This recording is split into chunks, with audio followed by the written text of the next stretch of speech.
Please unmute yourself, Tariq. Then, That then sounds let's good. talk. Thank you. Thank you. Well, good morning for me and good evening for many of you. My name is Tarek. I'm a member of Alcoholics Anonymous. It's a pleasure to be here with you. Um, I want to thank Catherick for inviting me to share some of my experience with you. A power greater than myself separated me from alcohol and several other substances on the morning of November 5th in 2007. And because of a loving and merciful God, the program and Fellowship of Alcoholics Anonymous, and a group of people that I surround myself with that I can disclose intimate details of my life with.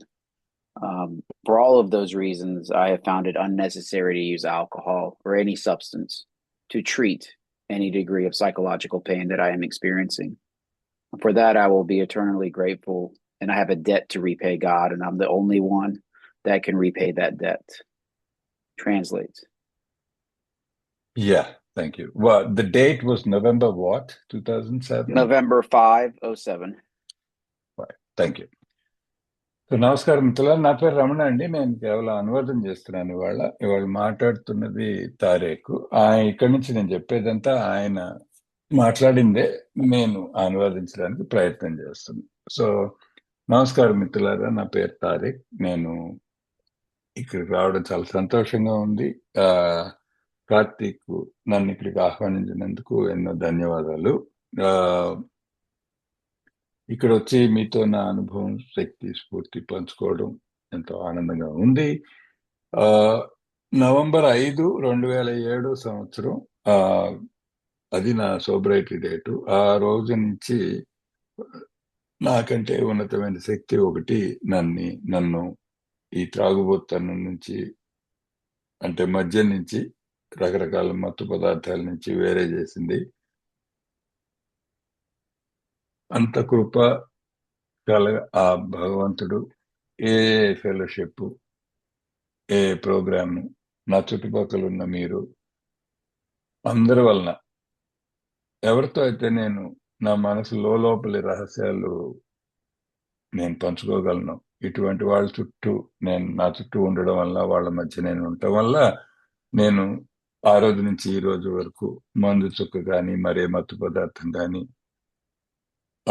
తీసుకొని నా మానసిక బాధను తగ్గించుకోవాల్సిన అవసరం నాకేమాత్రం అనిపించలేదు. అందుకు నేను సదా కృతజ్ఞుణ్ణి.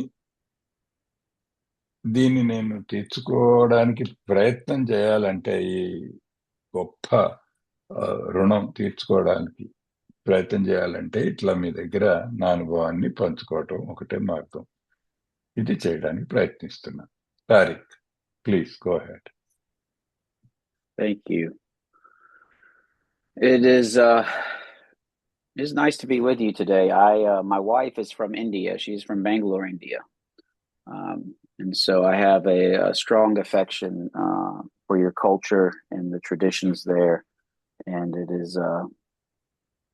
it's wonderful to be here with you. The topic that I shared with Katherick was or is raising the heart and mind to God. It sounds very nice, doesn't it? Raising the heart and mind to God. But when life is full of hardship and suffering and struggle, sometimes it's very difficult to raise the heart and the mind to God. And this is what I want to talk about today. I want to read something out of the 12 and 12. Ramana, do you want to translate now before I start reading? Yeah, why don't we do that. So మీతో ఉండటం చాలా సంతోషంగా ఉందండి. మీరంతా చాలా మంది మీలో ఇండియాలో ఉన్నారని తెలుసు నాకు. నా భార్య కూడా ఇండియా నుంచేనండి, బెంగళూరు నుంచి మా ఆవిడ. కాబట్టి మీ సంస్కృతి కానీ మీ సాంప్రదాయాలు కానీ నేను దగ్గరగా ఎరుగుదును. అవంటే నాకు ఎంతో మక్కువ కూడా ఉంది. సరే, ఇవాళ విషయానికి వస్తే, కార్తీక్తో నేను చర్చించి నిర్ణయించుకున్న అంశం ఏంటంటే, మన మనసుని, మన హృదయాన్ని భగవంతుని దగ్గరకు ఆ, ఉన్నతంగా తీసుకెళ్ళటం. ఎట్లా దేవుడి దగ్గరికి నా మనసుని, నా హృదయాన్ని కేంద్రీకరించి పట్టుకెళ్ళగలను అన్నది వాళ్ళ అంశం. అయితే చెప్పడానికి చాలా బాగుంటుందండి. నా మనసు, నా హృదయం దేవుని మీద ఉంచాను. ఆ అవి ఒక ఔన్నత్యం చెందుతున్నాయి. నేను ఉన్నతమైన మనిషిగా తీర్చిదిద్దుకుంటున్నాను నన్ను నేను. ఇవన్నీ చెప్పడానికి బాగానే ఉంటాయి. ఎటొచ్చి జీవితం అంటే కష్టాలు, కన్నీళ్లు తప్పవు, ఒడిదుడుకులు తప్పవు. ఇవన్నీ జరుగుతున్నాయి మన చుట్టుపక్కల. ఇంత కోలాహలంగా జీవితం జరుగుతూ ఉంటుంది, అది ఆగిపోదు. అది జరుగుతూ ఉన్నా కూడా మన భగవంతుని మీద మనసు, హృదయం కేంద్రీకరించి ఉంచడం ఎట్లా అన్నది ప్రధానమైన విషయం. దాని గురించి కొంచెం మాట్లాడదాం అనుకుంటున్నాను. ముఖ్యంగా మన 12 సోపానాలు, 12 సాంప్రదాయాల పుస్తకం నుంచి ఒకటి చదివి వినిపిద్దాం అనుకుంటున్నాను అని చెప్పారు. Yes Tariq, what are you going to read for us? This is out of the 12 and 12, page 102, first full paragraph. Now, what of prayer? Prayer is the raising of the heart and mind to God. And in this sense, it includes meditation. How may we go about it? And how does it fit in with meditation? Prayer, as commonly understood, is a petition or asking to God for some assistance. I like to ask for safety and protection. Having opened our channel as best we can, we try to ask for those right things of which we and others are in the greatest need. And we think that the whole range of our needs is well defined by that part of step 11, which says, knowledge of his will for us and the power to carry that out. A request that fits in any part of our day. Would you like to translate now? Yeah. Will do. Yeah, thank you. So ఆయన మనకి చదివి వినిపించింది ఆ మన 12 సోపానాలు, 12 సాంప్రదాయాల పుస్తకంలో 102 పేజీలో మొట్టమొదటి పారాగ్రాఫ్ మొత్తం చదివి వినిపించారండి. అదే ఇప్పుడు నేను తెలుగులో మీకు చదివి వినిపిస్తాను, మన అనువాదంలో ఉన్నది. ఇప్పుడు ప్రార్థన విషయం ఏమిటి? ప్రార్థన అనేది మన హృదయాన్ని, బుద్ధిని భగవంతుని దిశగా ఎదిగేలా చేయడము. అది ఇందాక నేను కష్టపడ్డాను కదా అనువాదించడానికి అంశాన్ని, raising our heart and mind to God. అదే ఇవాళ చర్చనీయాంశం అని చెబుతున్నారు ఆయన. హృదయాన్ని, బుద్ధిని భగవంతునికి దిశకి ఎదిగేలా చేయడమే. ఈ భావనను చూసినప్పుడు ధ్యానం కూడా దీనిలో భాగంగా చెప్పొచ్చు. ప్రార్థనలో ఈ ప్రార్థన చేపట్టడం ఎలా, ఏ విధంగా దీనికి ధ్యానానికి పొంతన ఏర్పడుతుంది? అందరూ భావిస్తున్నట్లుగా ప్రార్థన అంటే భగవంతుని చేసుకునే విన్నపం అని చెప్పుకోవచ్చు. అన్నప్పుడు ఈయన ఏమన్నారంటే, నేను మామూలుగా సాధారణంగా చేసుకునే విన్నపాలు ఏమిటంటే, భగవంతుడా నన్ను రక్షించు, నేను నీ సంరక్షణలో ఉన్నాను అన్నదే నా ప్రధానమైన విన్నపం అని చెప్పారు. అయితే ఇక్కడ రాసింది చూస్తే మళ్ళీను, ఎంత మంచిగా వీలైతే అంత మంచిగా మనం మార్గాన్ని తెరచి ఉంచిన తర్వాత మనకు గాని ఇతరులకు గాని అత్యంత అవసరమైన మంచి విషయాల కోసం ఆయన్ని కోరుకోవడానికి ప్రయత్నిస్తాం. ఇక్కడ 11వ సోపానంలో ఉన్నది, మా గురించి ఆయన భావనను మాత్రం తెలుసుకుని జ్ఞానమును మరియు వాటిని కొనసాగించుకుంటూ శక్తిని ఇమ్మని ప్రార్థించినాము అనే ఈ ముఖ్య భాగం మనకు కావలసిన అవసరాలు ఏమిటో సంపూర్ణంగా వివరిస్తోందని మేము భావిస్తున్నాం. దీనికి మనం రోజులో ఏ సమయంలోనైనా కోరుకోవచ్చును ఈ కోరిక. Yes Tariq. Thank you. So this is the paragraph that inspired the topic for this talk. And when we are brought to Alcoholics Anonymous by this power, a lot of us have a lot of experiences in our past that are very difficult, that block us from experiencing this idea of awareness of God and really a love in our heart for God. Regardless, God loves us regardless of us falling short on a regular basis. And for me, in my life experience, prior to sobriety, there was blame. I wanted to assign God blame sometimes from my struggles. Why are you doing this to me? It was the only time I thought about God when things were not going my way. Um, Now I have sexual abuse in my past. I have abandonment in my past, bankruptcy, losing my home, walking the streets in the middle of the night, looking for the next one. These were all experiences that made it difficult to raise the heart and mind to God, if not impossible, outside of God. Why did you do this? Get me out of this. I promise I'll never do it again if you just get me out of this. Translate, please.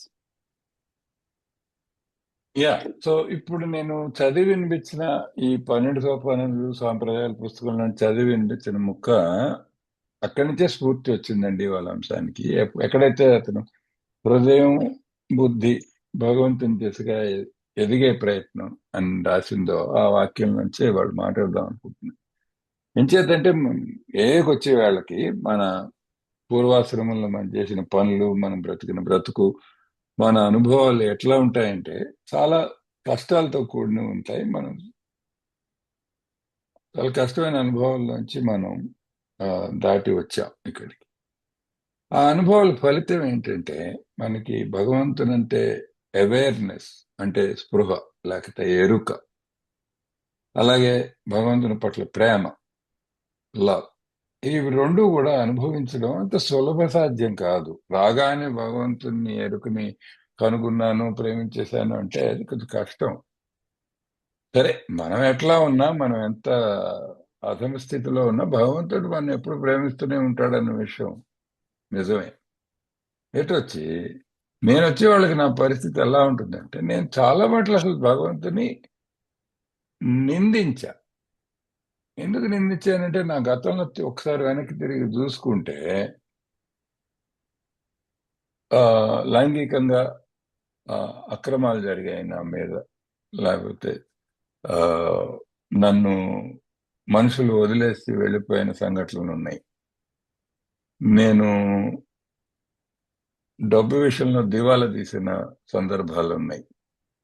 నేను రోడ్ల వెంట పిచ్చివాళ్లగా అర్ధరాత్రి తిరుగుతూ మరో చుక్క మందో లేకపోతే మరో మత్తు పదార్థం వెతుక్కుంటూ పిచ్చాళ్ళ తిరుగుతున్న సందర్భాలు ఉన్నాయి. మరి అట్లాంటి జీవితంలోంచి దాటి వచ్చిన వాడిని నేను ఇక్కడికి వచ్చే వాళ్ళకి నాకు భగవంతుడు అంటే ఏ భావం ఉంటుంది? భగవంతుని పట్ల రెండే భావాలు. ఒకటి ఏంటంటే నిందా భావం. ఏంటంటే, ఎందుకు నన్ను ఇలా చేశావు? నువ్వు నిజంగా అంత గొప్ప సర్వం తెలిసిన దేవుడివి, సర్వం నువ్వే నడుపుతున్న సూత్రధారి అయితే నా జీవితం ఎందుకు ఇలా తగలబెట్టావు? నేను ఎందుకు ఇలా తగలబెట్టాను? అది కోపం, నింద దేవుడి మీద. లేకపోతే భగవంతుడా ఇందులోంచి, ఈ పెంటలోంచి నన్ను రక్షించు, నేను కాస్త బతికి బట్టగట్టి కాస్త బాగుంటే ఇంక ఇవన్నీ మానేస్తాను, మళ్ళీ బాగుంటాను అని ఏదో గబగబా చెప్పుకున్న ప్రార్థన. ఇవి రెండే నాకు భగవంతుడి పట్ల నేను ఆయనతో నేను మాట్లాడిన కబుర్లు ఇవే. తిడితే తిడతా, లేకపోతే బాబు బాబు నన్ను రక్షించు, ఇప్పటికి రక్షించు, ఇవాటికి రక్షించు అని కోరుకుంటా. ఎస్, సరే. Thank you. So these experiences that were personal to me are very common sometimes around, across our fellowship. And I also grew up in an alcoholic home. I had a very violent father who was alcoholic, emotionally, physically, verbally. And I knew it had something to do with the drinking. He would come home from work. He would go in his room. He would drink this stuff in the bottle, and then he would come out of the bedroom, and he was someone else. It was almost like having a monster, like a Dr. Jekyll, Mr. Hyde, the Incredible Hulk type thing in your house. And I had a mother who didn't know how to deal with the situation. You know, in the middle of the night, you have flesh hitting flesh. You have screaming, you have furniture breaking, you have doors slamming. And my mother would pull her hair and she'd scream and she'd say, I'm leaving, I can't do this. She'd pack her bags and she would leave. And my brother and I would go into the dining room and drag the chairs to the window because we lived in an apartment complex and we were the first apartment. And we would sit all night watching all of the cars drive by to see if my mom was coming home. And what that did was it created a psychological narrative or story in my mind, which is, why is my mom leaving? Am I not enough? What is wrong with me? Why doesn't my mom stay to protect me? And so this psychological wounding would infiltrate the rest of my life. And it's still here with me to this day. Translate. Yeah so ఇప్పుడు నేను ఇందాక చెప్పిన అనుభవాలు, ఈ చేదు అనుభవాలు ఏదైతే ఉన్నాయో అవి నా వ్యక్తిగతమైన అని నిజమే. నా జీవితంలో జరిగినవే నేను చెప్పాను. ఎటొచ్చి మన మిత్రమండలిలో 10 మందితో మాట్లాడితే అవి కేవలం నాకు మాత్రమే జరగలేదు. చాలా సామాన్యంగా చాలా మందికి జరిగిన అనుభవాలు. ఒకళ్ళకి ఎక్కువ, ఒకళ్ళకి తక్కువ జరిగిన అందరికీ అట్లాంటి అనుభవాలు ఉన్నవాళ్ళమే. నా విషయానికి వస్తే నా బాల్యం చాలా కష్టసాధ్యంగా గడిచింది. ఎందుకంటే మా నాన్నగారు ఆల్కహాలిక్, అంటే ఆయన కూడా తాగుబోతు. కాబట్టి ఆయన దగ్గర నుంచి మేము అనుభవించింది ఏంటంటే ఆ, భౌతికంగా శారీరకంగా దెబ్బలు కొట్టేవాళ్ళు, తిట్టేవాళ్ళు నోటితో కానీ చేతితో కానీ, అయితే భావాత్మక తలంలో కూడా మా భావాలను కూడా బాగా గాయపరిచేలాగా ఆయన ప్రవర్తన ఉండేది. సో అన్ని విధాల గాయపడడం ఆయన ద్వారా అనేది మాకు చిన్నప్పుడు అది మా అనుభవం. మాకు చిన్న వయసులో ఉన్నప్పుడు కూడా నాకు అర్థమయ్యేది దీనికిను ఈ తాగుడికి ఏదో సంబంధం ఉంది అన్న విషయం నాకు అర్థమయ్యేది. ఎందుచేతంటే వచ్చేవాళ్ళు పని నుంచి, ఉద్యోగం నుంచి వచ్చేవాళ్ళు, బయట నుంచి వచ్చి లోపలికి వెళ్ళేవాళ్ళు, ఏదో సీసాలు ఏదో తాగేవాళ్ళు, ఏదో మొత్తానికి తాగి బయటకు వచ్చేవాళ్ళు. లోపలికి వెళ్ళిన మనిషి ఒకళ్ళు అయితే బయటకు వచ్చింది రాక్షసుడు. మరి ఆ మధ్యలో ఏమైందో, ఏం తాగడం వల్ల ఏదో జరిగింది అన్న విషయం మాత్రం మాకు ఒక అనుమానం ఉండేది, ఏమి తెలియని పసి వయసులో కూడా.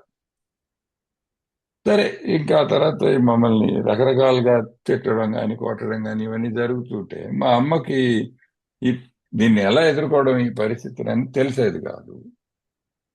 తెలియక ఆవిడ పాపం ఏదో ఆయనతో గొడవ పడేది. సో అర్ధరాత్రి మాకు వినిపించే చప్పుళ్ళు ఏంటంటే మనిషి మనిషిని కొట్టడం, లేకపోతే ఇంట్లో కుర్చీలు టేబుళ్ళు విరగడం, లేకపోతే తలుపులు గట్టిగా మొహం మీద ఒకళ్ళు వేసుకోవడం, లేకపోతే గట్టిగా అరుపులు, తిట్లు. మా అమ్మేమో పిచ్చే కింద అలాగా అరుపులు అరిచి, నేను ఇంక భరించలేకపోతున్నాను ఈ గోలంతా, నేను వెళ్ళిపోతున్నాను అని చెప్పి అర్ధరాత్రి తలుపు దబాలను వేసేసి వెళ్ళిపోవడం మాకు గుర్తు. అప్పుడు నేను, నా అన్నదమ్ముడు, మేమిద్దరం కుర్చీలు లాక్కొని చిన్న పిల్లలుగా కిటికీ దగ్గరికి ఆ కుర్చీలు లాక్కొని అక్కడ కూర్చునేవాళ్ళం రాత్రంతా, వీధిని పోయే కార్లన్నీ చూస్తూ. ఏ కారులో అయినా మా అమ్మ వెనక్కి వస్తుందా ఇంటికి అని చెప్పి ఆ రాత్రంతా అలా కాపు కాచేవాళ్ళం, అమ్మ వెనక్కి వస్తుందా అని. మరి చిన్ననాటి పసి వయసులో ఇట్లాంటి అనుభవాలు కలగడం వల్ల నాకు ఒక కథ ఏర్పడింది. నా మనసులో ఒక కథని నేనే రాసుకున్నాను, ఒకటి సృష్టించాను. అది ఏంటి సృష్టింపబడిందంటే కథ మానసికంగా నేను చాలా ఒక భయం చోటు చేసుకుంది. ఏంటంటే రెండోది ఒక బాధ చోటు చేసుకునేది ఏంటంటే, అమ్మ నన్ను తమ్ముడిని వదిలేసి వెళ్ళిపోయిందంటే మేము సరిపోలేదా, మేమైనా తప్పు చేశామా, మాలో ఏమైనా తక్కువ అయిందా, మేం కొంచెం బాగుండుంటే అమ్మ ఉండిపోయేదేమో ఇంట్లో, అసలు అమ్మ వెళ్ళిపోవడానికి రాకపోవడానికి కారణం మేం కావాలి అని మా మీద మాకే ఒక చిన్న, మేము తక్కువ పడిపోయామా, మాలో ఏమైనా వెలితుందా, కొరత ఉందా అన్న ఒక అభావం ఒకటి చాలా బలంగా ఆనాటికి కలిగిపోయింది చిన్నప్పుడే. నిజం చెప్పాలంటే ఇవాళ వరకు వెంటాడుతూనే ఉంది ఆ బాధ నన్ను. ఎస్, సరే. Thank you. So I make the connection that there's something in this bottle that's connected to the way the home is. And so the young adolescent, young teenager says, I'm never going to drink. I'm never going to be like my father. But this young person is uneasy. He's dissatisfied most of the time. He's always waiting to get to the next experience, not enjoying what he's doing. He's demanding. He's easily frustrated. What that sounds like is restless, irritable, discontented. So, what does this young person do when the spring in his chest begins to tighten and it demands attention and it demands relief? When he's 14 years old, he takes a drink, and the world transforms from a very hostile place to a friendly place, and he discovers the power of alcohol. Translate, please. Right. So చెప్పాను కదా, చిన్నప్పుడే నాకు చాలా స్పష్టంగా తెలిసింది ఏంటంటే, ఈ సీసాలో ఉన్న పదార్థానికి, ఈ మద్యానికి, నా ఇంటి చుట్టూ ఉన్న విధ్వంసానికి, నా ఇంటి చుట్టూ నాకు అనిపిస్తున్న ఈ పరిస్థితులకి ఏదో కనెక్షన్ ఉంది, ఏదో దానికి దీనికి ఏదో దానివల్ల ఇది జరుగుతోంది అన్న విషయం తెలుసు. నాకు చిన్నప్పుడే తెలుసు.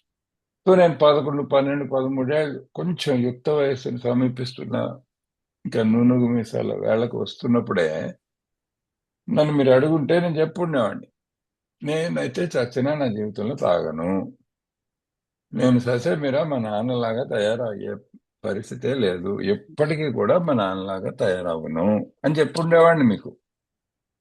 ఎటొచ్చి నా మానసిక పరిస్థితి ఎట్లా ఉందంటే, నాకు ఎప్పుడు ఇబ్బందికరంగానే ఉండేది లోపల. బయటికి ఎలా ఉన్నాను. రెండోది అసంతృప్తి, విపరీతమైన అసంతృప్తి. నేను ఎక్కడున్నా సరే, ఏం చేస్తున్నా సరే, చేస్తున్న పని మీద, ఉన్న చోటు మీద నాకు దృష్టి లేదు. ఎప్పుడు ఇంతకంటే మంచి అనుభవం ఏమైనా ఉందా, ఇంతకంటే గొప్ప చోటు ఏమైనా ఉందా, అటు పోదాం, ఎప్పుడు ఉన్న చోటు నుంచి పారిపోదాం అనే మనస్తత్వం నాది. ఎప్పుడు ఇక్కడి నుంచి ఇంకో చోటుకి వెళ్దామని. సంతోషం ఉందా అంటే అసలు లేనే లేదు. ఏమిటో తెలియని ఆందోళన మనసులో. ఈ ఇబ్బందికి బాగా గురవుతూ ఉండేవాడిని. ఇవన్నీ ఎలా ఉంటాయంటే, ఇప్పుడు మీకు 3 ముక్కల్లో చెప్పాలంటే, మనం బిగ్ బుక్ లో చెప్పినట్టు, డాక్టర్ గారి అభిప్రాయంలో చెప్పినట్టు, restless, irritable and discontent. Restless అంటే చిరాగ్గా, కుదురు లేకుండా. ఇరిటబుల్ అంటే చిరాగ్గా, యాక్చువల్లీ. డిస్కంటెంట్ అంటే అసంతృప్తిగా. ఇలా ఉండేవాడిని. మరి వీటిని నయం చేసుకోవడానికి ఏం చేయాలి అన్న వయసులో 14 ఏళ్లకి ఆ కుర్రాడు ఏం చేశాడు అంటే, ఒక్కసారి ఇంత చుక్క మందు తాగాడు. తాగితే ఒక్క క్షణంలో ప్రపంచమే మారిపోయినట్టుగా అనిపించింది. మరి ఇన్నాళ్ళు ప్రతికూలంగా చుట్టూ శత్రువులే ఉన్న ప్రపంచం అని అనిపిస్తున్న పరిస్థితి పూర్తిగా తారుమారయ్యి, ఒక్కసారిగా ప్రపంచం అంతా చాలా స్నేహపూర్వకంగా అనిపించింది మందు తీసుకోగానే. ఒక్కసారిగా ప్రతికూలమైన ప్రపంచం చాలా అనుకూలంగా అనిపించింది. ఈ ప్రపంచంలో నేను ఉండొచ్చు, ఉండగలను అని అనిపించేంత హాయిని కలిగించింది తాగుడు. ఎస్, సరే. Thank you. And so, as my relationship with alcohol progresses, very similar to most of you on the call, most likely, alcohol is a friend. Alcohol is there for us when we need it. Alcohol consoles us. Alcohol raises our consciousness. It improves our human connection. But just like in Bill's story, the boomerang, for him, it was Wall Street and the excitement of finance, and alcohol was like a boomerang, and it swung out and then returned in its flight and all but cut him to ribbons. It did the same thing for me. By the age of 31, I had suffered many consequences. I'd lost my home. I filed bankruptcy. I was incarcerated in jail for an extended period of time. And those were when I could raise my heart and mind to God because I was in trouble. Okay. But that was different the last time. It was a separation. I started trying to get sober from alcohol in 2004. My sobriety date is in 2007. So what happened? What was the difference between November 4th, 2007 and November 5th, 2007? Translate, please. Yeah. So చెప్పా కదా, మందు చుక్క తాగితే హాయిగా అనిపించింది మొట్టమొదట. అల్లా అల్లా అల్లా ఇంక క్రమేపీ మీకు చాలా మందికి అనుభవం ఉండొచ్చు. నాకు ఆల్కహాల్కి పొంతన బాగా కుదిరింది. ఆల్కహాల్కి నేను మంచి స్నేహితుడినాను. ఆల్కహాల్ నా అతి దగ్గర స్నేహితుడు అయ్యాడు. ఆల్కహాల్ నేను కలిసి ప్రయాణం మొదలు పెట్టాం. ఆల్కహాల్ వలన చాలా మందికి మొట్టమొదట్లో చాలా మంచి స్నేహితుడిగానే ఉంటుంది ఆల్కహాల్. ఎందుకంటే అది మన సరదాల్లో సరదాగా ఉంటుంది. మనకు దుఃఖం వస్తే మనం ఓదారుస్తుంది. మనం చుట్టుపక్కల సమాజంతో మెలగాలంటే, లేకపోతే 10 మందితో మాట్లాడాలంటే, ధైర్యాన్ని పుంజుకోవాలంటే అది మనకు ధైర్యాన్ని ఇస్తుంది. సో ధైర్యం ఇస్తుంది, ఊరటిస్తుంది, స్నేహం ఇస్తుంది, ఆనందం ఇస్తుంది. ఈ అన్ని విధాలుగా అది మంచి స్నేహితుడిగానే ఉంటుంది మొట్టమొదట్లో. కాకపోతే అలా అలా అలా తాగుతూ ఉంటే, మనం బిల్ కథలో చదువుకున్నాం, బిగ్ బుక్ లో బిల్కి ఏమైందో. సరే, తాగుడుతో పాటు అతను ఫైనాన్స్ లో చాలా పెద్ద ఔన్నత్యం చెందుదాం అనుకున్నాడు, ఉన్నత స్థాయికి వెళ్దాం అనుకున్నాడు బిల్లు. సరే, 29లో మార్కెట్ కూలిపోయినప్పుడు బిల్లు కూలిపోయాడు. అన్ని విధాలుగా సర్వనాశనం అయ్యాడు. చివరికి మిగిలింది ఏంటంటే తాగుడు, అతను మిగిలారు, ఒంటరి అయిపోయాడు. సరిగ్గా అదే నా జీవితంలో కూడా జరిగింది. నాకు 31 ఏళ్ళు నిండే వేళకి చేదు అనుభవాలు చాలా మొదలయ్యాయి. అందులో చాలా మటుకు తాగుడు వల్లే సంభవించాయని చెప్పుకోవచ్చు. ఆర్థికంగా చెప్పుకోవాలంటే నేను దివాళా ప్రకటించాల్సి వచ్చింది, ఐపీ పెట్టాల్సి వచ్చింది.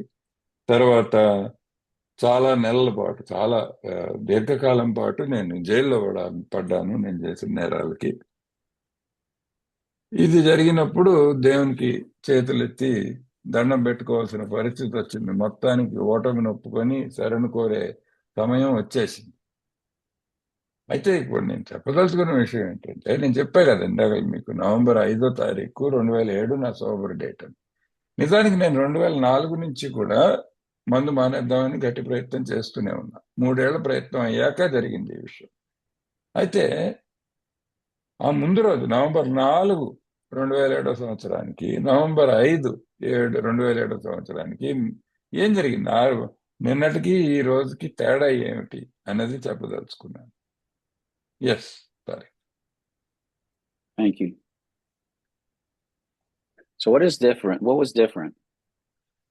November 4th, 2007, I can't keep a drink out of my hand. I can't keep these substances out of my body for an extended, I mean, I was on a spree, as we hear in our literature. That's what we call these debacles, personal adventures. I always laugh at that one. And here I am on November 5th, separated. So what has entered into my life? Some of us believe that, oh, God's grace has entered my life, or I like to think of it as God's mercy. God's mercy and God's gift received spontaneously and for free. And that gift is surrender. The gift is surrender. Maybe it's packaged in grace. The definition for grace that I like is a divine assistance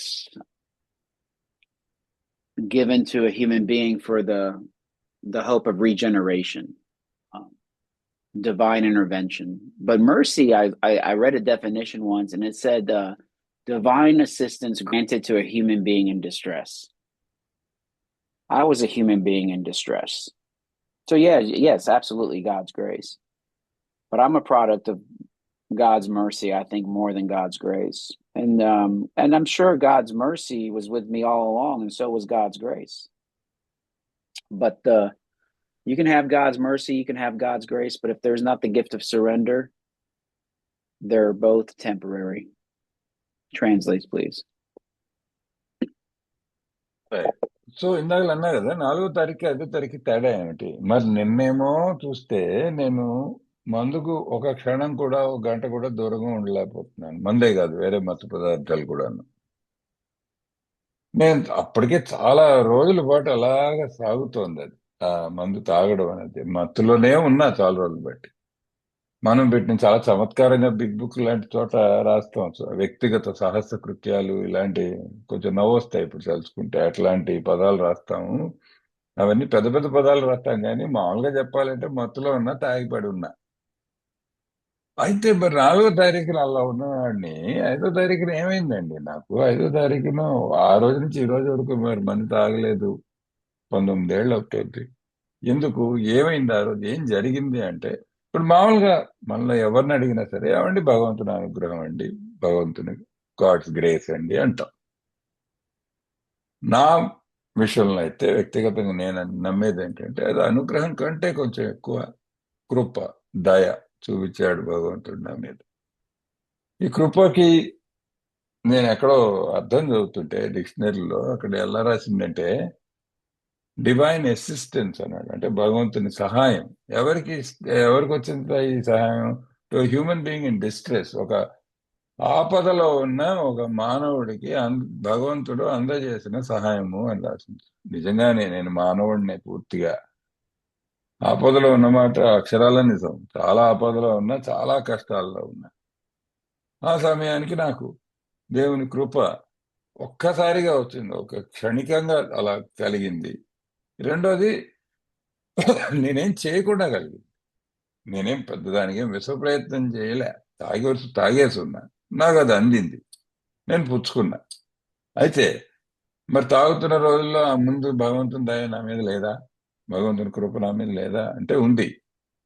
మరి అప్పటికి ఇప్పటికి తేడా ఏమిటంటే ముఖ్యమైన నాకు అందిన గొప్ప ప్రసాదం ఏంటంటే భగవత్ ప్రసాదం ఏమిటి అంటే సరెండర్. సరెండర్ అంటే నేను శరణు కోరడం ఉంది చూసారా భగవంతుడిని. పూర్తిగా ఓటమిని ఒప్పుకోవడమే కాదు. సరెండర్ అంటే శరణాగతి కోరడం. అది కూడా ఇచ్చాడు నా. అతని దయ నాకు కలగడం సరే కలిగింది. నేను పూర్తిగా ఆయన శరణు కోరేలా నన్ను చేశాడు. అది అసలైన ప్రసాదంగా నేను భావిస్తాను. అది పట్టుకొని ఉన్నా ఇన్నాళ్ళు. Yes Tariq. Thank you. So this gift of surrender, it's the game changer, so to speak. And it's rooted in this thing that I had very little experience with up until then, which is humility. So humility, there's no way of raising the mind and the heart to God without a deep level of humility. That humility on the morning of November 5th in 2007, when I realized I'd been separated and been given a gift, and I realized because I've been going to meetings for 3 years on and off, I only had one solution left, which was the program of Alcoholics Anonymous. I just knew it. It's like Fred in Bill's in More About Alcoholism. He says that the proposals that these two men are presenting to me are drastic, but intellectually they're not difficult to understand. But if I were to live the actions that these men are taking, this is massive. This is profound. It meant I would have to throw several lifelong conceptions out of the window. And so for me, the lifelong conception that was thrown out of the window was I cannot do this by myself. Okay. And the other thing was I had a belief smashed. For years, I thought, leave me alone. I'm only hurting myself. But when I saw everyone around me and all the broken relationships and the disappointment and the catastrophe and the people that got caught in my blast radius, the belief was smashed. Of course, I was destroying people around me, my family, my close friends. And it is through this realization, I believe that this first dose of humility comes to the alcoholic for us. I think prior to this is humiliation, which turns into humility.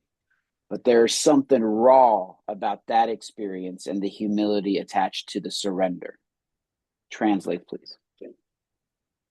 Yeah. So ఇప్పుడు చెప్తున్నా కదా నాకు భగవంతుడు ఇచ్చిన పెద్ద ప్రసాదం ఏంటంటే శరణు కోరేలా చేశాడు. నన్ను పూర్తిగా లొంగిపోయి అతన్ని శరణాగతిలోకి వెళ్ళిపోయేలా చేశాడు. దాంతో జీవితం మొత్తం మారిపోతుంది. ఎవరికైనా సరే సరెండర్ అనేది చాలా ముఖ్యమైన అంశం మన ప్రోగ్రాంలో అని నేను నమ్ముతాను. మరి దానికి కావాల్సింది ఏమిటి?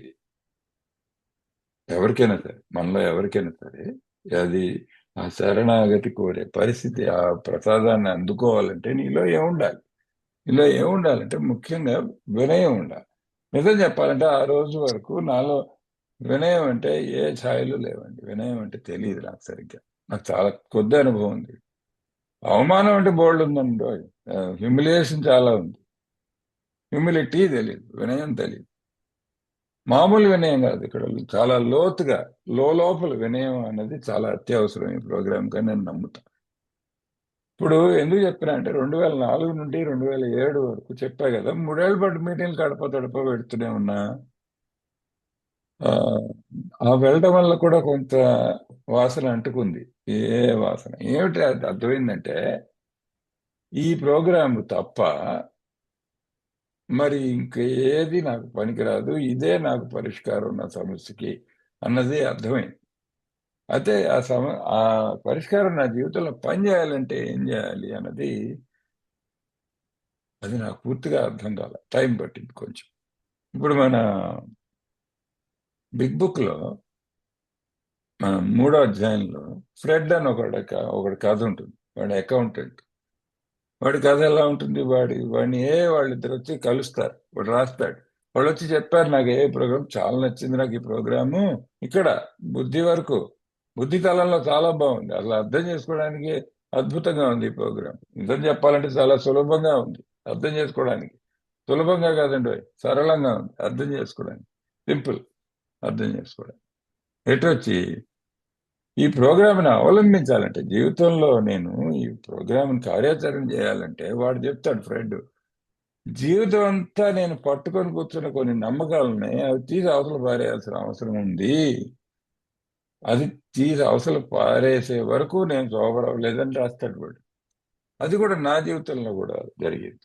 నేను మొట్టమొదట నేను ఎప్పటి నుంచో గట్టిగా పట్టుకున్న నమ్మకం ఒకటి తీసి పక్కన పడేయవలసి వచ్చింది. ఏంటి ఆ నమ్మకం అంటే, నేను జీవితాన్ని నా సొంత ఇచ్ఛతో, నా సొంత శక్తితో బ్రతకగలను అన్నది. అంటే స్వయం ప్రతిపత్తితో బ్రతకగలను. ఈ తాగుడు అనే దాన్ని కూడా స్వయం ప్రతిపత్తితో నేను అధిగమించగలను అన్న గట్టి నమ్మకం ఉండేది నాకు. ఎందుకంటే నేను జీవితం అలా నా అంతటి నేను గడపడం, నా అంతటి నేను విజయాలు సాధించడం నాకు తెలుసు కదా, ఇది కూడా అలాగే సాధిస్తా అనుకున్నా. కాకపోతే అది నా వల్ల కాదు, నా ఒక్కడి వల్ల కాదు అని ఎప్పుడైతే నేను బలంగా లోపల నుంచి నమ్మకానికి వచ్చానో, అప్పుడు మొదలైంది రికవరీ. అప్పుడు వినయం మొదలైంది, నా అంతటి నేను చేయలేను.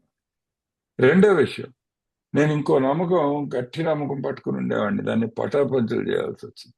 ఏమిట్రా అంటే, ఎప్పుడైనా ఆ రోజుల్లో నన్ను మీరు అడిగితే, నేను తాగుతున్నాను, నన్ను నేను సర్వనాశనం చేసుకుంటున్నాను, నిజమే, నీకేంటి అసలు, నేను కదా చచ్చేది, నా డబ్బు, నా మందు, నా ఆరోగ్యం, నా చావు, అసలు నీకేంటి, నా చుట్టుపక్కల వాళ్ళు ఎవ్వరికీ ఏమి ఇబ్బంది లేదు కదా, నేను కదా తాగి చేస్తున్నా అని అనేవాడిని.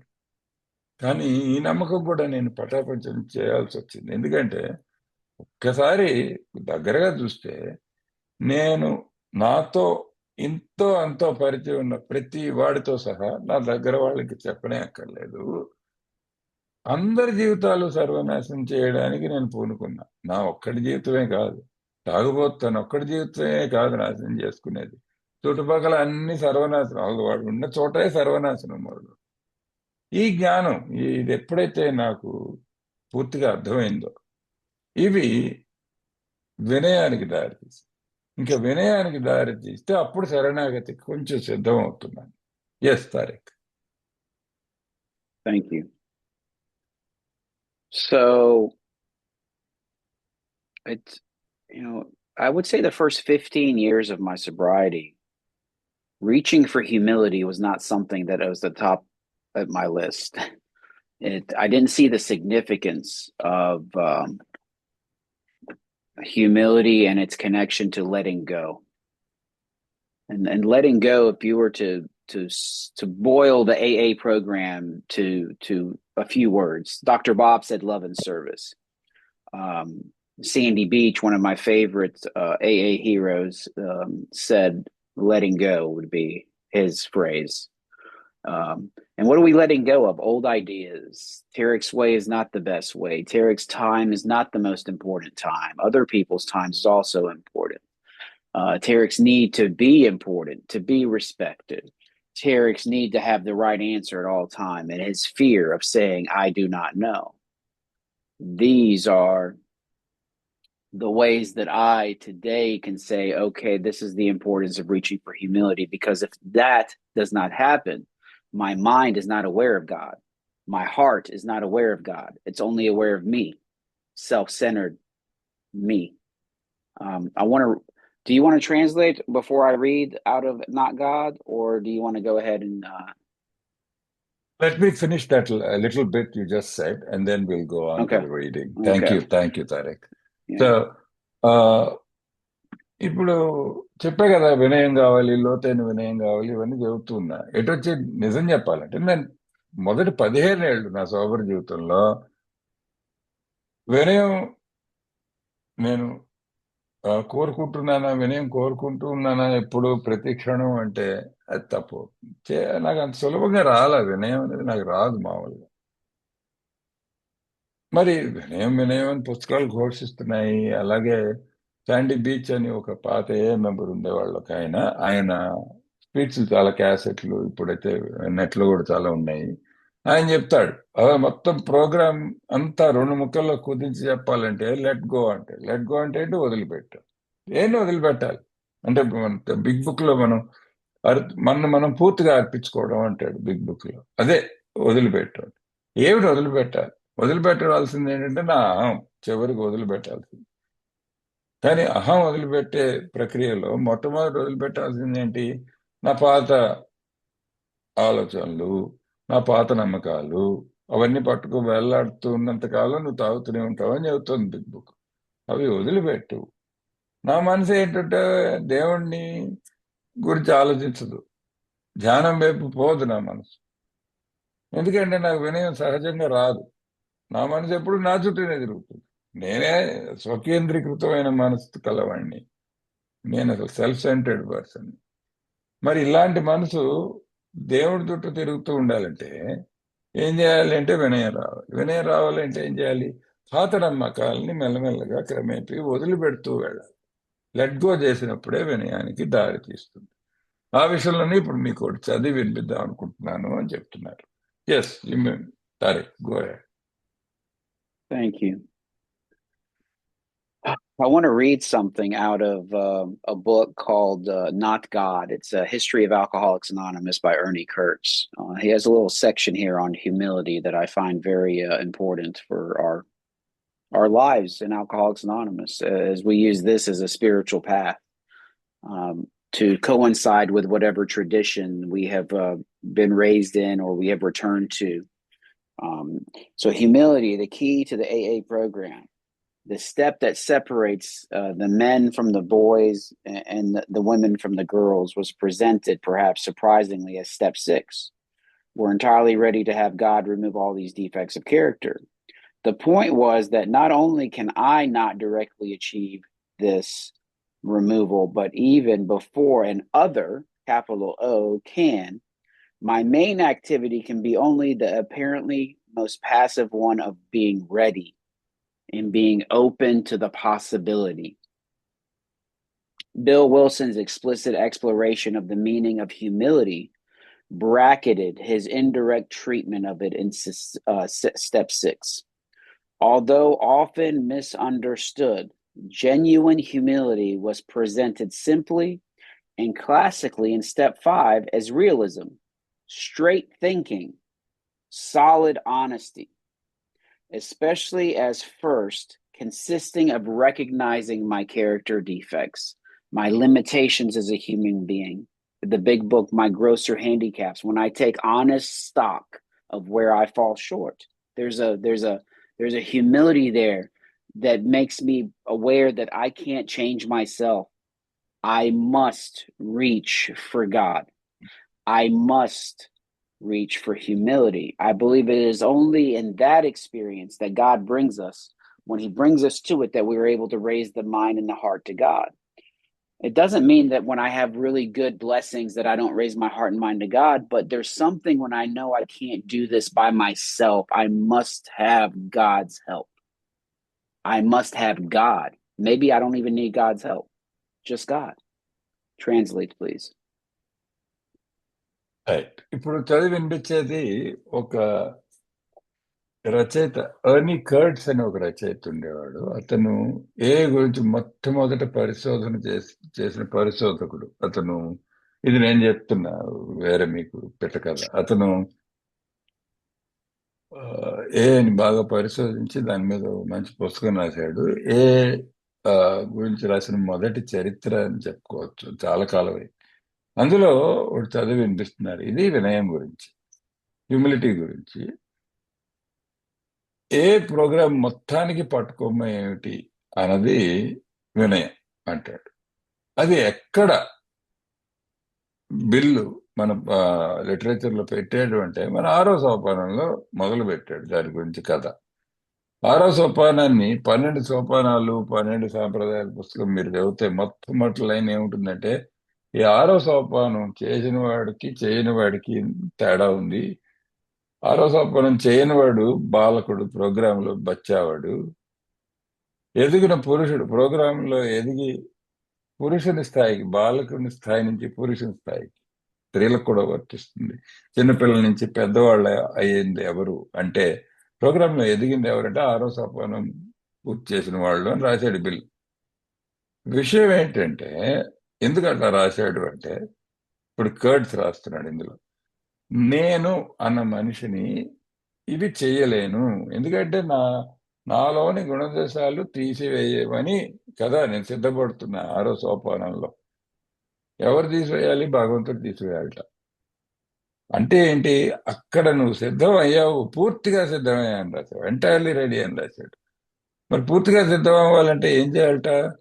నేను తీయలేను ఈ గుణదోషాలు, తీసివే తీసివేయడం అనేది నా వల్ల కాదు. గుణదోషాలు ఉన్నవి నాలోనే, అవి తీసివేయడం నా వల్ల ఎలా సాధ్యమవుతుంది? మరి తీయగలిచిన వాడు ఎవడు? ఎవడో, నేను మాత్రం కాదు. ఆ అవతలి వాడు ఎవరైతే ఏ ఉన్నత శక్తిని అనుకుంటే వాళ్ళు తీసివేయాలంటే నేను చేయాల్సిన విషయం ఏంటి? నా చేతిలోంచి ఏం పడుతుంది? నేనేం చేయాలి? ఏం చేయాలంటే ప్యాసివ్ అన్నాడు. నేను స్తబ్దుగా కూర్చొని సిద్ధత పూర్తిగా సమకూర్చుకోవాలి. నేను చేయాల్సిన పని ఏమిటి అంటే, పని ఏం కాదు, నేనే రాళ్ళు కొట్టక్కర్లా. నేను కేవలం సిద్ధతతో ఉంటే అప్పుడు నిజమైన వినయం నేను సాధిస్తున్నట్టు. అది ఎట్లా చెప్పాడు బిల్లు అని రాస్తున్నాడు ఇక్కడ. 5వ సోపానంలో ఒక వాస్తవికత ఉంది. ఎందుకంటే ముందు తిన్నగా ఆలోచించడం మొదలుపెట్టు. 5వ సోపానంలో నీ గుణదోషాలని పక్కవాడికి, స్పాన్సర్కో ఎవడికో అప్పచెప్పు. సాలిడ్ ఆనెస్టీ అన్నాడు, నిజమైన ఉత్తమమైన నిజాయితీ. సో ముందు మనం మన తప్పుల్ని ఎరిగి అది నిజాయితీగా మరో మనిషికి, భగవంతుడికి చెప్పుకొని అది ఒప్పుకొని చేస్తే గాని అప్పుడు మొదలవుతుంది అసలు పక్క మనిషితోనూ భగవంతునితోనూ మనకు సత్సంబంధం ఏర్పడడం అప్పుడప్పుడే చిగురిస్తుంది. అప్పుడు ఏం చేయాలట? అప్పుడు నేను ఈ దోషాలన్నిటి వల్ల ఇలా చచ్చాను, ఇవన్నీ నా అంతటి నేను ససేమిరా తీయలేను, తీయగలిసిన వాడు ఒక్కడే, ఆ భగవంతుడు అన్న నిర్ణయం మనసు లోపల చేసుకుంటే అది వినయానికి నాంది పలుకుతుంది మన జీవితంలో అని రాసి ఉంది ఇక్కడ. Yes sir, please go ahead sir. How much time do I have? So we have about a half hour to go. I know I If I need to may. leave some time for. If I Yes. may, Pop, together between the two of you, you'll have about 18 minutes tops. And we can 18 just minutes today, stops, but sir. Oh, I'm yeah, so sorry. or I maybe thought 25. You know, you take your time. But just 18 Okay. or 25. So Tariq, 18 or 25? somewhere in between. Between both of us. Yeah. Is that's combined for me and translation? Okay, combined. Yes, 18, sir. 25 Yes, sir. minutes. It Got is it. for Got both it. of Got us together. it. That's Okay. it. If you Okay. want to go a bit over, that's fine. Yeah. Okay. So this is again. Let me continue this reading, and then I want to share some experience in step 7, where the attainment of greater humility was presented as the foundation principle of each of AA's 12 steps. Wilson expanded his favorite understanding of the glory of the alcoholic condition as residing in its clear and personal demonstration of the fundamental truth that strength comes out of weakness. three key elements rapidly tumbled forth from this stark realization of the essence of the condition of the recovering alcoholic. The character and role of our instincts that we're born with for property, prestige, for sex, for security, for a place in society. These are all natural things that we grow up with in a culture. But for us, we want more. And I still want more. And I still want more. The exact nature of the danger in demanding these things from the world and the people in it. And the special pitfall for the alcoholic of the contradictory two-pronged quest for dependence and independence. And I want to share with you that today, after 18 and a half years, I can honestly say that the freest I'm ever going to be, most freedom, is when I'm entirely dependent on God. God. That's right. Total independence by dependence on this power I don't understand, I can't define, nor do I comprehend. Yeah. Translate, please. I'll try. I can only try. So ఇందాక చెప్పిన దాన్ని కొంచెం కొనసాగిస్తూ రాసిందే చెప్తున్నానండి. 7వ సోపానంలో bill ఏం చేశాట? Attainment of greater humility అన్నాడు. అంటే మరింత వినయాన్ని సాధించడానికి మనం అంతా ప్రయత్నం చేయాలి. చేస్తేనే అది మొత్తం 12 సోపానాల కార్యక్రమానికి పునాది అని రాశారు.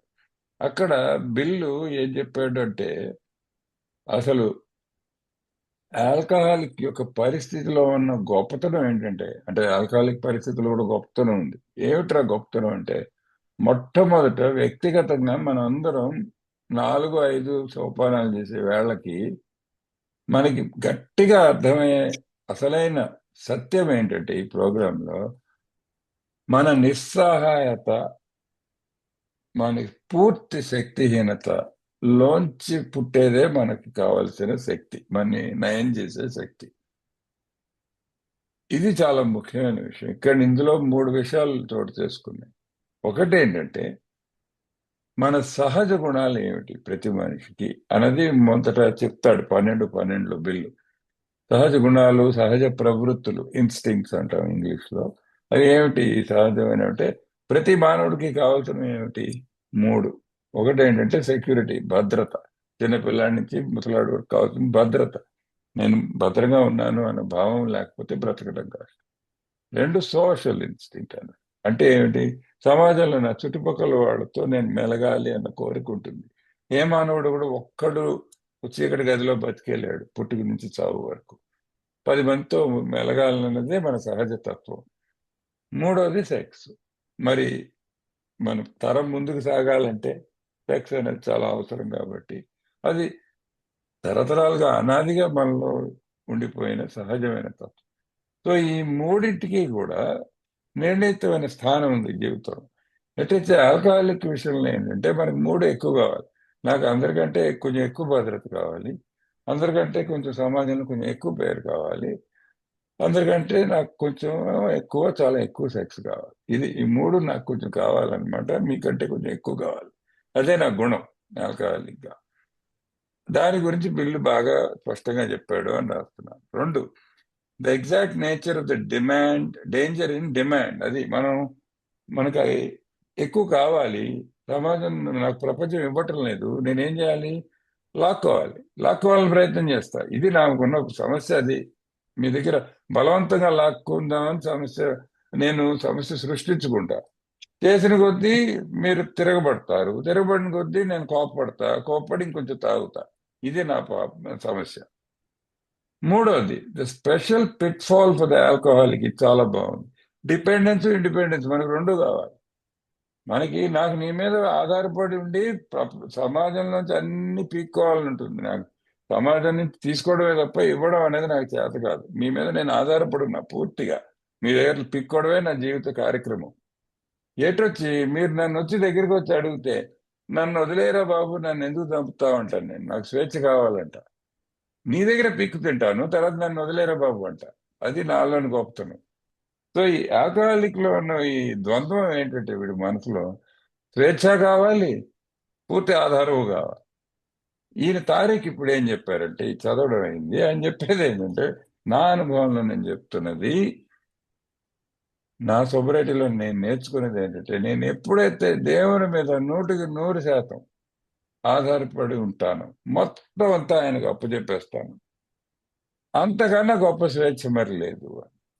ఇది చాలా విచిత్రమైన వ్యవహారం. పూర్తి దాస్యంలో పూర్తి స్వేచ్ఛ ఎలా ఉంటుంది? అసలు దాస్యం అంటేనే స్వేచ్ఛకు విరుద్ధమైన పదం కదా. కానీ ఈ దేవుని మీద ఆధారపడడం వేరే ఆధారం లాంటిది కాదు. 100% మీరు దేవుని మీద ఆధారపడుతుండి అంతకంటే గొప్ప స్వేచ్ఛ అనుభవించలేరు అని చెబుతున్నాడు. Yes Tariq. Thank you. Thank you. And so the question here that I have to ask myself is, what is the central fact of my life? You know, is it the absolute certainty that God has emerged from my heart? Because that's where the great reality is, deep down within. The big book says that God has entered. I don't like that. I like to say God has emerged from where he's always resided, which is the human heart. And can God's loving spirit fill me and travel through me into the lives of those I touch? I think that's the task at hand now. Is that's how what do my relationships in my life look like? That's what determines, I believe, whether or not I have a spiritual condition. Right. The big book says we have a daily reprieve contingent on the maintenance of our spiritual condition, not our mental condition, not our physical condition, our spiritual condition. But it's not our spiritual condition that's really important. It's the maintenance, the practice of maintaining it. Because some days I'm not going to have a spiritual condition that's very positive. I've been under a lot of stress in my life here over the last month. We moved. I have a rental property I'm trying to renovate, and everything went wrong, spending way more money than anticipated. Spent too much, more money than was anticipated in the property we just moved to. And then the budgeted amount for moving costs. The company I work for was purchased by private equity. So now everything is changing. Of course, they want you to do more with less. So now it becomes the burn. It's burning, friction. I've been arguing with my wife because of the moving and all the stress. And we have 2 boys, 10 and 14 years old. And, they're not doing what I want them to do. And all of these things happen at once. All of them happen at once. And what do? I betray the power that gave me all these blessings. I am blessed to be in a situation where I can do all the things that I just shared with you. I forget. My blessings become burdens. I demand things from God. I lack humility. And I cannot raise my heart and mind to God. If and when I do, I am complaining. And when I complain to God, I do not have faith and trust in God's plan.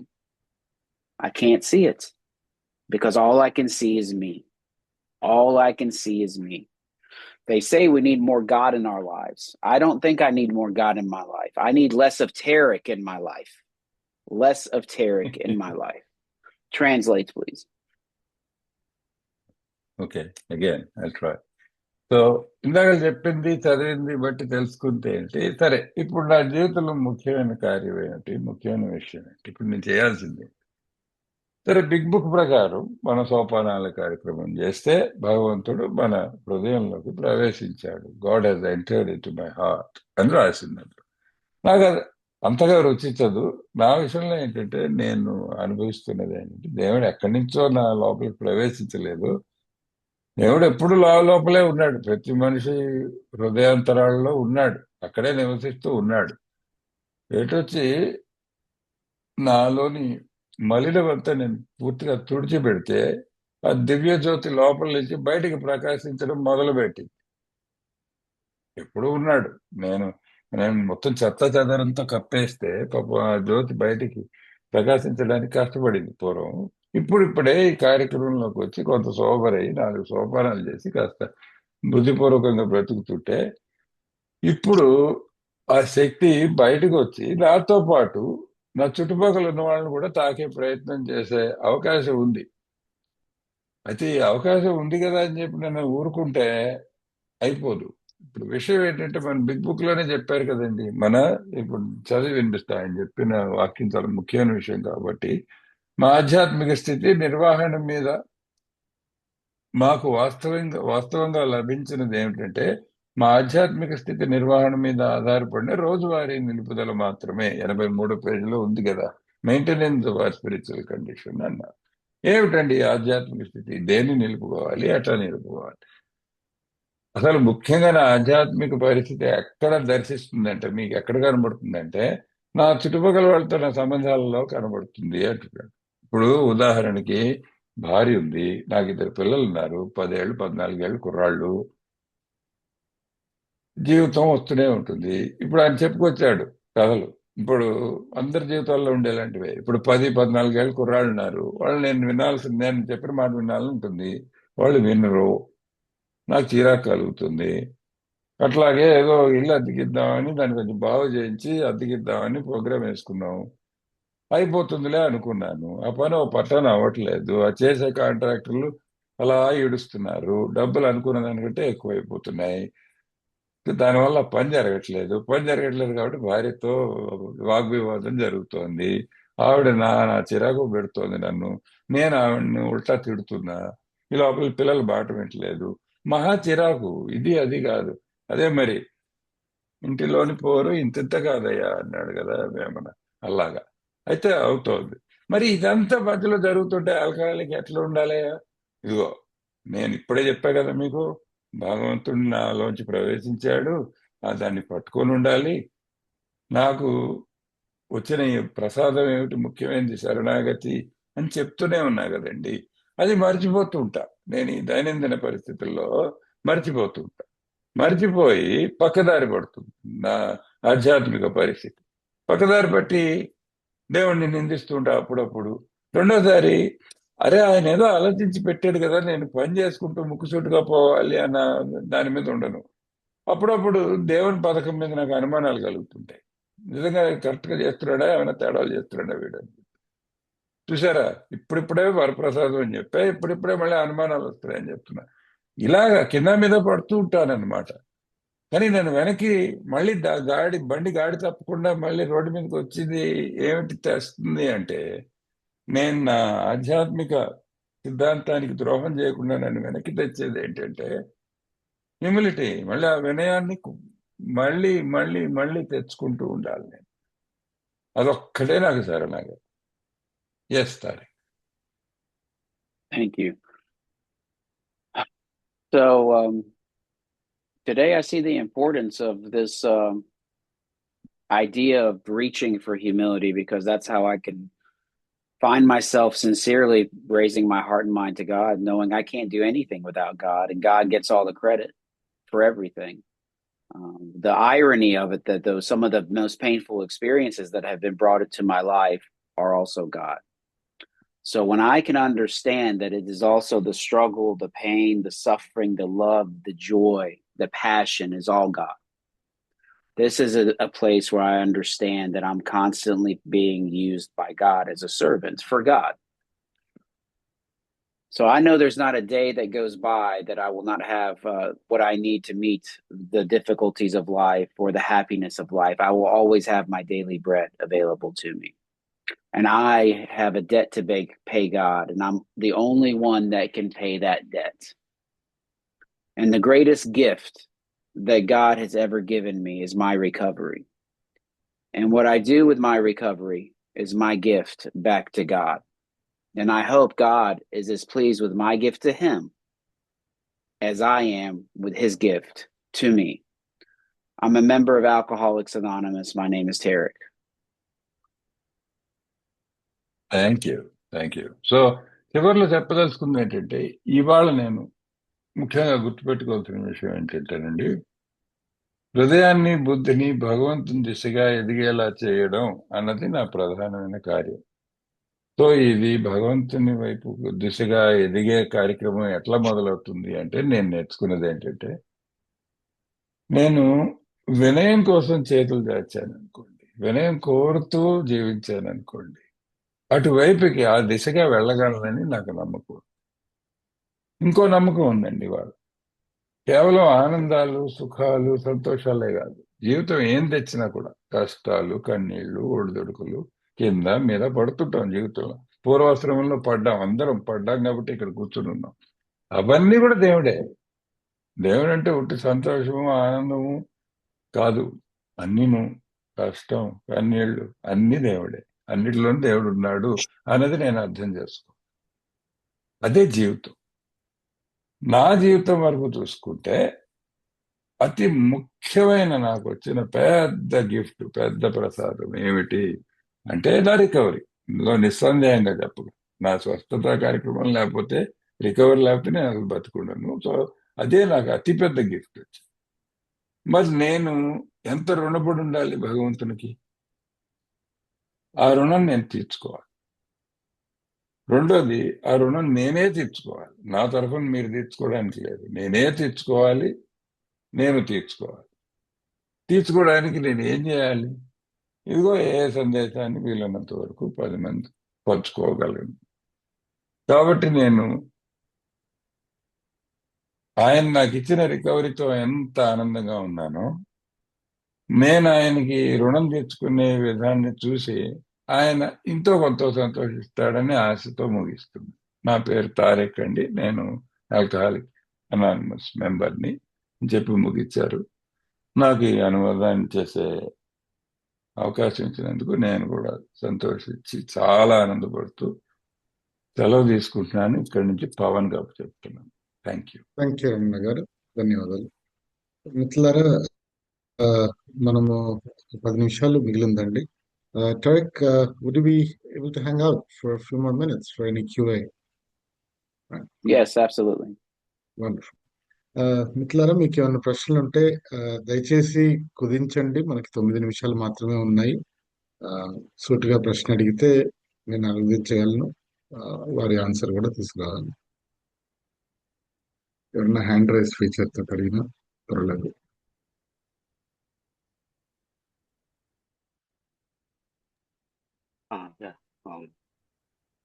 Sir అడగొచ్చా? Please. Okay, నా పేరు ప్రసాద్, నేను ఒక ఆల్కహాలిక్ని. So చాలా బాగా sharing చేశారు సరిగ్గా. ఇప్పుడు ఆత్మగత పరిశీలనకి, ప్రార్థనా ధ్యానాలకి మధ్య ఉన్నటువంటి అంతర్గతమైన సంబంధం ఏంటండి? అది నేను తెలుసుకోవాలనుకుంటున్నాను.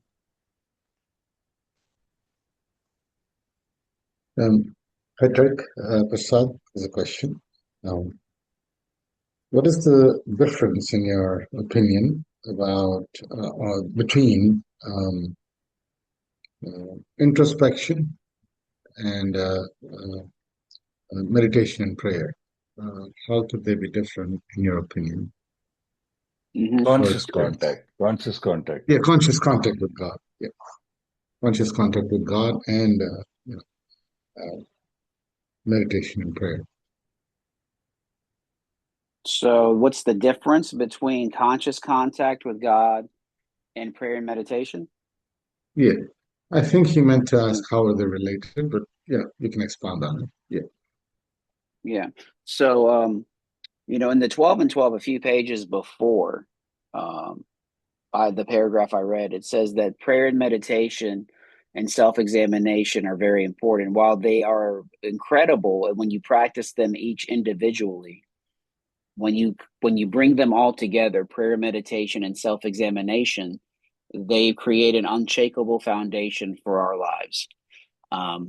And so the idea of walking around, people get scared. They think, how do I walk around and meditate? You can walk around and meditate, but we're not talking about Eastern silent meditation. In the Spiritual Experience Appendix in the Big Book, page 568 in the 4th edition, it says that most of us believe that the essence of the spiritual experience is the awareness of a power greater than ourselves. That means I need to remember God as often as possible. And maybe in remembering God, I think less of myself. Then that becomes a meditation. it also becomes a prayer when I'm thinking about God. What if all the thoughts in my consciousness were prayers? Would I endeavor to clean up my thought life? I believe to a degree they are. And so in remembering God as often as possible, the prayer for me is thy will be done. And in thy will be done, I remember God and I am accepting reality for what it presents to me. Now, if I can connect that with my breath, connect all of that with my breath, that is, I think, what conscious contact is all about. Because I believe God is the one that's breathing. That's the way I look at it. That's how I connect conscious contact, prayer, meditation, and how they're interwoven. Sometimes I think meditation has to take place isolated from prayer. Prayer is isolated from meditation and self-examination. I believe that's not true in my experience. I hope that's probably too long to translate, Tom. Thank you. Prasad గారు, నేను అనేది ఏంటంటే ఆత్మగత పరిశీలన మరియు ప్రార్థన, ధ్యానము ఇవన్నీ చాలా శక్తివంతమైన పనిముట్లు మనకి రికవరీలో. ఇందులో భాగంగా ఇది ఒకటి అని రెండని కాకుండా అన్నీ కలిపి చేసిన ఎడల దాని ఫలితాలు కానీ ఆ రికవరీలో వచ్చే ఆ, ఆ, బలం కానీ ఇంకా రికవరీ ఇంకా బలోపేతం అవుతుంది అని చెప్తూ ఆయన ఏమంటున్నారంటే ఆ, నేను ఆ, ఆ, ఈ ఈ- ఈ ముఖ్యంగా ఈ మెడిటేషన్, ముఖ్యంగా ధ్యానము ఎప్పుడు పడితే అప్పుడు చేయొచ్చా అని ఆలోచించేవాడిని. కానీ అలా ఆలోచిస్తున్నప్పుడు ధ్యానం అంటే నా ఉద్దేశంలో మరోది కాదండి. ఆ, మన నాలుగో నాలుగో ఆ, ప్రచురణలో ఆ, 568 పేజీలో రాసినట్టు ఏంటంటే ఎంతసేపు నేను ఆ ఉన్నత శక్తిని పరిగణలోకి తీసుకుని ఉన్నత శక్తి గురించి ఆలోచిస్తూ, నాకంటే అతీతమైన శక్తి ముఖ్యంగా ఎప్పుడైతే నేను ఆ పని చేస్తున్నానో, ఆ ఉన్నత శక్తి గురించి ఆలోచిస్తూ ఆ ఉన్నత శక్తి గురించి ఆ, ఆ, ఉన్నత శక్తి దగ్గర ఉన్నప్పుడు ముఖ్యంగా ఏం జరుగుతుందంటే నేను తగ్గిపోతాను. నేను అనేవాడిని చిన్న చిన్నగా అవుతూ ఉంటాను. నా ఉద్దేశంలో అది చాలా కీలకమైన విషయము. ఎందుకంటే అక్కడి నుంచి నేనేం ఆలోచిస్తానంటే ఆ ఉన్నత శక్తి ఎలా అనుకుంటే అలా జరగనివ్వండి. అంటే ఆ, దైవిల్ అంటే మీ ఇచ్చ మేరకు ఏదైతే అది అయింది జరుగుగాక. అయితే ఇవన్నీ కలిపి చేసుకున్నప్పుడు వాటిలో వచ్చే శక్తి కానీ, స్ఫూర్తి కానీ, లేకపోతే మీ రికవరీకి బలం కానీ చాలా అద్భుతంగా ఉంటుంది అని చెప్పారండి. Third, can we take one last question? I see you packing. Yes. Or thank you sir. No. You're fine. Okay. You're fine. You're fine. Go ahead.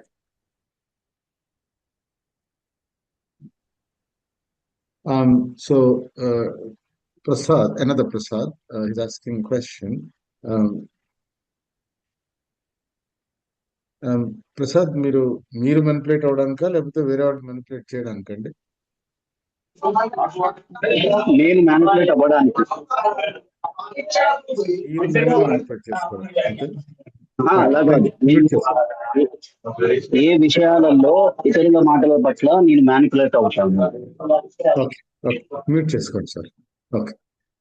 Turk, Prasad is working the program, working the steps, and the 9 yards.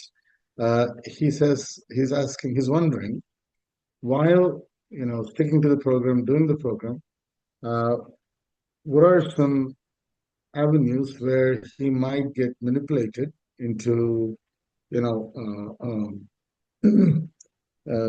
misapplying the program, for lack of a better word,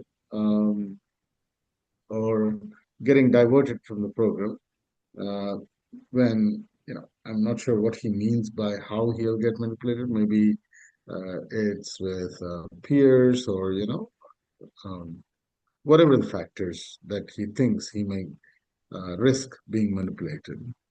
Mhm. If you understand the question. Yeah. Oh, yeah, no, I think I understand it. At least in my interpretation of this question is what can pull me away from Yeah. the top priority, which is my sobriety and my spiritual development. And for me, I went to Alcoholics Anonymous for 3 years, and when I went, I only spent time with people who were at the same level as me. They were new. They were not there for the right reasons. Some of them were there just because they needed rest. Some of them were there to stay out of trouble.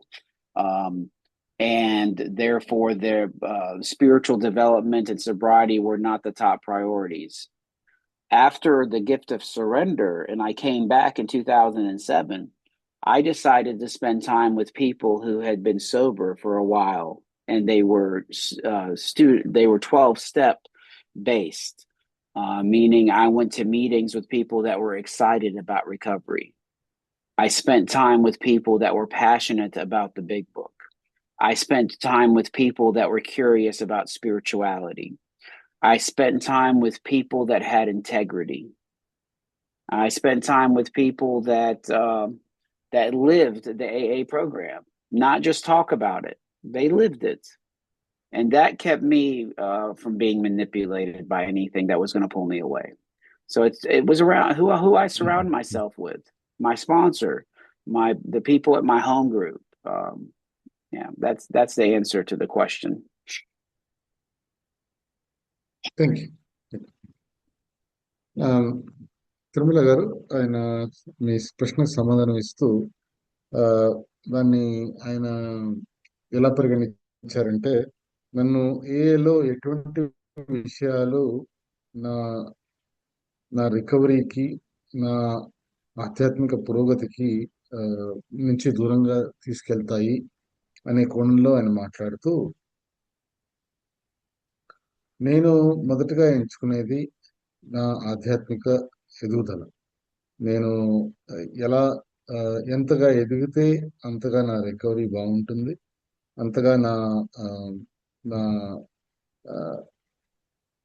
Surrender ఇంకా బలోపేతం అవుతుంది అని మాట్లాడుతూ, నేను ఏకి వచ్చాక కొన్నేళ్ల తర్వాత నేను నిర్ణయించుకున్నది ఏంటి అంటే, నేను ఏలో ఎవరితోటి ఉండాలి, ఎవరితోటి సహచరం చేయాలి.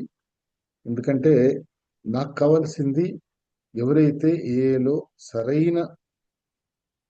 సరైన కారణాల కోసం వచ్చారు, అంటే ఆధ్యాత్మికంగా ఎదగడానికి, లేకపోతే ఎమోషనల్ సోబ్రైటీ కోసం వచ్చిన వారు కానీ, ఊరికే త్రాగడం మానేయడం వాళ్ళతోటి నేను పెద్దగా కలవలేదు. నేను ఎలాంటి వాళ్ళ కోసం చూస్తాను నా చుట్టుపక్కల అంటే, ఎవరైతే రికవరీ గురించి చాలా చాలా ఆసక్తి చూపుతున్నారు, హోల్సమ్ రికవరీ గురించి చాలా ఆసక్తి చూపిస్తున్నారు, ఎవరైతే మన గ్రంథం ఏదైతే ఉందో బిగ్ బుక్, దాని గురించి క్షుణ్ణంగా అర్థం చేసుకోవడానికి ప్రయత్నం చేయడమో, లేకపోతే దాన్ని అమలుపరచడంలో, అర్థం చేసుకోవడంలో కలిసి మాట్లాడుకోవడం, చర్చించడం చేస్తారో, లేకపోతే ఎవరైతే ఆధ్యాత్మికత గురించి, లేకపోతే ఆధ్యాత్మిక పురోగతి గురించి బాగా ఆసక్తి చూపిస్తున్నారో, అంతకంటే ముఖ్యంగా ఎవరైతే మన ప్రోగ్రాం గురించి మాట్లాడడం తక్కువ, అంటే మాట్లాడడం పాటు దాన్ని జీవితంలో ప్రతి కోణంలో, ప్రతి విషయంలో అవలంబిస్తున్నారని నేను చూస్తున్నాను, నేను వారి వెంట ఉండడానికి ప్రయత్నం చేస్తాను. అలాంటప్పుడు నేను మెనిపులేట్ అవ్వడానికి ఆస్కారాలు చాలా తక్కువ ఉంటాయండి, ఎందుకంటే అలాంటి వారు నన్ను మెనిపులేట్ చేయరు అని నేను భావిస్తున్నాను అని చెప్పారండి. మిత్రులారా, ప్రశ్నోత్తరాలకి ఈరోజు ఇంతే సమయం ఉందండి, మన్నించాలి. Tarek, thank you so much for your service today. Same to you, Nagar. Timla, we close the meeting by what now? Traditions? Or? A phone Yeah. మనం ట్రెడిషన్స్ ట్రెడిషన్స్ చదివి క్లోజ్ చేస్తాను. ఓకే, చదువుతారా?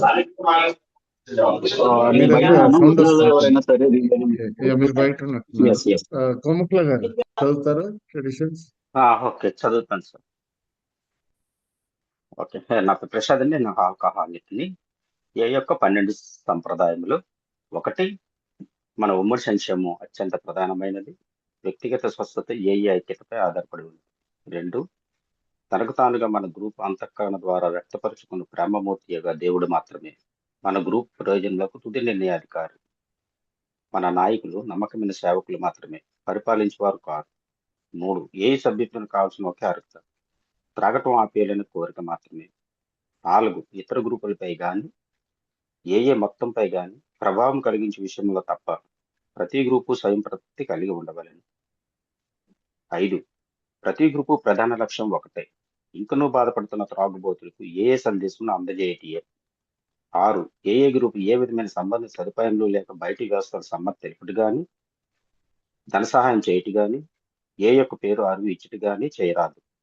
అలా కానట్లయితే డబ్బు, ఆస్తి, ఖ్యాతి వంటి సమస్యలు మనలను మన ప్రధాన లక్ష్యం నుండి మరలుస్తాయి.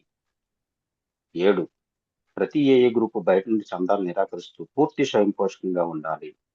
8, ఆల్కహాల్స్ అనే అంశం ఎప్పటికీ వృత్తిపరమైనది కాకూడదు, కానీ మన సేవా కేంద్రాలు ప్రత్యేకమైన ఉద్యోగం నియమించుకొని వచ్చును. 9, దానిగా ఎప్పటికీ వ్యవస్థీకరించరాదు, కానీ తాము సేవ చేస్తున్న వారికి నేరుగా బాధ్యత వహించే సర్వీస్ బోర్డులను లేదా కమిటీలను ఏర్పాటు చేసుకొని వచ్చును. 10, ఆల్కహాల్స్ అనానమస్ బయట విషయంపై అలాంటి అభిప్రాయాలు లేవు. అందువలన పేరును బహిరంగవాదంలోనికి లాగకూడదు. 11, మన ప్రజా సంబంధ విధానం వృద్ధి చేయటి కంటే ఆకర్షించటపై ఆధారపడి ఉన్నది. పత్రికలు, రేడియో, సినిమా మరియు టీవీలలో మన వ్యక్తిగత గుప్తత కొనసాగించిన అవసరం ఎల్లప్పుడూ ఉంటుంది. 12, వ్యక్తిత్వముల కన్నా నియమాలు ప్రధానమని ఎల్లప్పుడూ మనకు గుర్తు చేస్తూ ఉండే గుప్తత మన అన్ని సాంప్రదాయములకు ఆధ్యాత్మిక పునాది. థ్యాంక్ యూ సార్ పవన్ గారు.